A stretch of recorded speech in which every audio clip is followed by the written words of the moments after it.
গাজা সিটির এক ঘনবসতিপূর্ণ অঞ্চলে অবস্থানরত বাস্তুচ্যুত ফিলিস্তিনিদের এক আশ্রয় কেন্দ্রে ইসরায়েলে বিমান হামলার পর চারপাশে নেমে আসে বিভীষিকার এক ভয়াবহ চিত্র।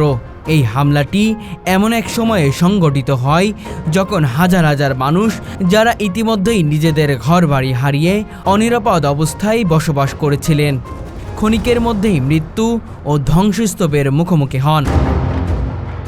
প্রত্যক্ষদর্শীরা জানান, বোমার বিকট শব্দের সঙ্গে সঙ্গে পুরো আশপাশ কেঁপে ওঠে, ভবনের ছাদ ধসে পড়ে এবং আশ্রয়প্রার্থীদের করুণ আর্তনাদ বাতাসে ভেসে বেড়াতে থাকে। ফিলিস্তিনের স্বাস্থ্য মন্ত্রণালয়ের কর্মকর্তা জানান, বহু মানুষের মৃত্যু হয়েছে এবং আরও অনেকের আশঙ্কা অবস্থায় হাসপাতালে ভর্তি আছেন। ধ্বংসপ্রাপ্ত ভবনগুলোর নিচে আরও অনেকে চাপা পড়ে আছেন বলে আশঙ্কা করা হচ্ছে এবং উদ্ধার কাজকে কেন্দ্র করে যেখানে চলছে এক দুঃস্বপ্ন প্রতিচ্ছবি। মানবাধিকার সংস্থাগুলো এই হামলাকে আন্তর্জাতিক আইন লঙ্ঘন হিসেবে চিহ্নিত করে অবিলম্বে যুদ্ধবিরতির আহ্বান জানিয়েছেন। গাজা উপত্যকায় চলমান সংঘাত এক ভয়াবহ মোড় নিয়েছে যখন একটি অস্থায়ী আশ্রয় কেন্দ্রে, যেখানে মূলত বাস্তুচ্যুত ফিলিস্তিনিরা জীবন বাঁচাতে আশ্রয় নিয়েছিল, যেখানে হাজার হাজার মানুষ ঘর হারিয়ে অস্থায়ীভাবে মাথা গোঁজার চেষ্টা করেছিলেন। এই বিমান হামলা শুধু একটি ভবন নয়, বরং একটি সুরক্ষার শেষ আশ্রয় কেন্দ্র ধ্বংস করে দেয়। হামলার পরপরই দেখা যায় ধ্বংসস্তূপে পরিণত হয় ভবন, ছিন্ন বিচ্ছিন্ন দেহ এবং বেঁচে থাকা মানুষের আতঙ্কিত আর্তনাদ।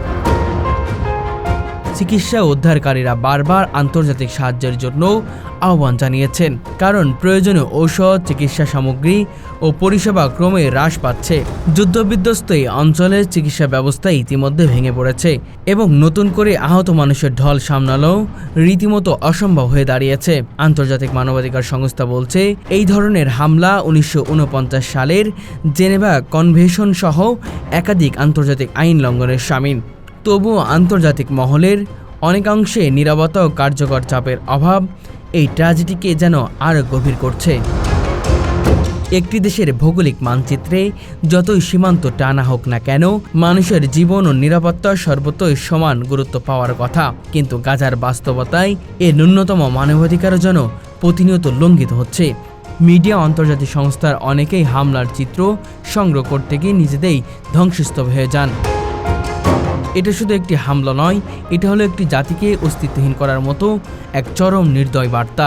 জাতিসংঘের পক্ষ থেকে এই ঘটনার নিরপেক্ষ তদন্ত ও দায়ীদের জবাবদিহিতার দাবি জানানো হলেও মাটিতে পড়ে থাকা রক্ত, ধ্বংসস্তূপে শেষ বিচার পাওয়ার আশাকে দিন দিন ধোঁয়ায় বিলীন করে দিচ্ছে।